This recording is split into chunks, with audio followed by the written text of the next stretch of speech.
ઉપરજી જે આપણે ઘડિયા કહેતા ને હા સાચી વાત ભાઈ, હા સાચી તો સલામ કરું ઘડિયા માણસનો. હા તેવી વાત પણ એવી જે ઘડિયાની કહેવાત બહુ સાચી વાત કે કોઈ કોણ્યું હોય કોણ્યું એને જોઈને કોઈ દાડા હસવું નહીં, કોઈ એની કોપી ના કરાય ભાઈ. બરાબર.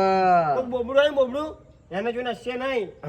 એની કોઈ દાડા ખીજ ના પાડી. હો એની મસ્તી ના કરે કોઈ દાડો. આપણા ઘરમાં કોક ને કોક એવું થાય ભાઈ. કોક ને કોક કોની છે પણ લૂલી થઈ જાય. હા એટલે મારું મોનો નમસ્કાર કરી જિંદગી ભગવાન હારી હારી શું શાંતિ જીવો પણ કોઈની મજાક મસ્તી ના કરે નહીં કરવાની. અરે નાથાએ તમને શું વાત કરું, આ તમારે જેવાનું હોભરીને તો મને એક વિચાર લાવ્યો હું કે લાઈને આ બધા કહે કે કોકને કોણિયા જોઈને હસીએ તો કોણિયું થાય ઘરમાં, કોકને દુખિયાને જોઈને હસીએ તો ઘરમાં દુઃખ આવે.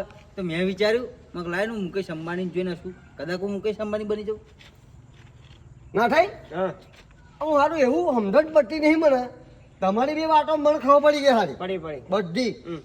આ પોપટજી જે બોલે ને મુકેશ અંબાણી એટલે કોણ?